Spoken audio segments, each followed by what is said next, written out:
Hello po mga idol, have a nice day po sa inyong lahat. Welcome po muli sa aking munting channel. Samahan niyo po akong muli magluto ng isa na naman pong ulam ngayong araw na ito mga lods. Ayan nga po at nasa kawali na ang aking isda. Yellowfin po yan. Kilala ko na po ang isda niya mga lods. At ayan nga po nilagyan ko na siya ng sangkap ricado. Meron po yan luya, sibuyas, bawang at kamatis. At yan nga po nilalagyan ko na po yan ng suka kasi diyan ko muna po yan lulutuin na aking isda. At lalagyan ko rin po yan mga idol ng paminta. Yan nga po at kumukuha pa po ako dyan ng paminta. Yan na po mga idol. Paminta po yun. Madali lang po ito mga sundan mga idol pero masarap po talaga siyang luto sa isda na yan. At bagay na bagay po kasi dyan ang aking inaning talong. Ayan po at nilagyan ko na rin yan ng asin. Kasi po nag-ani na naman ako ng talong at yan po ang aking naisip na lutuin. Ayan, iayos nga lang po natin ang mga ricado. Para po lumikit din sa isda at matanggal ang lansa.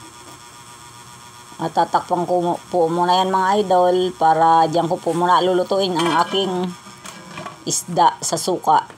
Sa labas nga po pala ako mga idol nagluto. Trip ko lang po. Ayan na nga po at tuyo na. Medyo tuyo na po. Hindi ko na masyadong patutuyuin yan kasi didikit po ang isda sa aking kawali.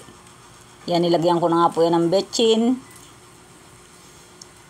Hindi ko lang po yan ginagalaw mga lods. Hindi po yan yung lutong halo ng halo. At ilalagay ko na nga po ang aking gata. Ayan po. Lagay lang po natin yung gata na yan. At yan po ang magluluto ng tuluyan sa ating isda. Masarap na luto po yung mga lods. Alam ko po hindi ako mapapahiya sa inyo yan. Yan po at simutin po ang gata kasi sa panahon ngayon bawal po talaga magsayang. Ang mahal-mahal ng mga bilihin ngayon mga idol. Ayan po at yan po na naman ay ating iaangat-angat lang ang isda para pumasok po ang kanyang gata at lasa sa ilalim. Kasi kung medyo dumikit po ang isda para hindi po siya masunog sa ilalim. Kasi sa kahoy po ako ngayon mga lods nagluluto. Ang dami po kasing kahoy, sayang rin naman. Para mapahinga ng aking ibang kalan mga idol. At pagpasensyaan nyo na nga po pala mga lods ang aking video. Kasi medyo nag-i-stick-stick na po ang aking cellphone. Parang sira na po siya.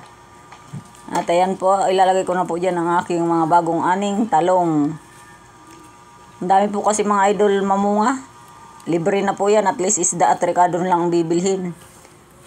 Yan pong mga gulay ko ay libre na. Meron nga po dyan bilog na talong at yung iba ay mahaba. Ayan po at yan lang ay ating tatakpan ko na naman po yan para maluto ang talong. Naayos ko nga po ang kanyang gatong. Kasi bawal rin naman po masyadong mausok kung nagagalit ang aming kapitbahay. Ayan po at ayus-ayusin lang natin ng konti ang ating mga talong. Isa na naman po yung makikanin na ulam. Ang mga Bicolano po talaga mahihilig sa ginataan. Pero sa ginataan po na yan na isda, masarap talaga yung mga lods. Tatakpan ko nga po ulit para maluto po ang talong. Ayan at bubuksan ko na naman po ulit kasi luto na ang talong mga idol. Ayan po. Have a nice day po sa inyong lahat. Dahil luto na po ang talong, ilalagay ko na po ang aking pechay at siling haba. Yan po talaga yung mga bagay na gulay dyan mga lods.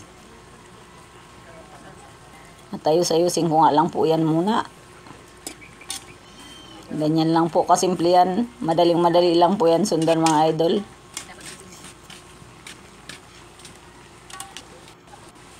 Yan po, mega love shoutout po sa inyong lahat mga lods. Maraming salamat po palagi sa inyong panonood sa aking munting channel, sa inyong pong suporta, sa mga kababayan po nating OFW.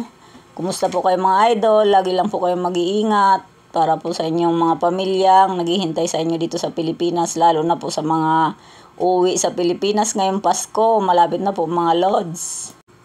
Shoutout nga po pala kay Idol Raquel Villar. Kain po tayo mga lods. Okay na po yan. Salamat po sa inyong lahat. God bless us all po.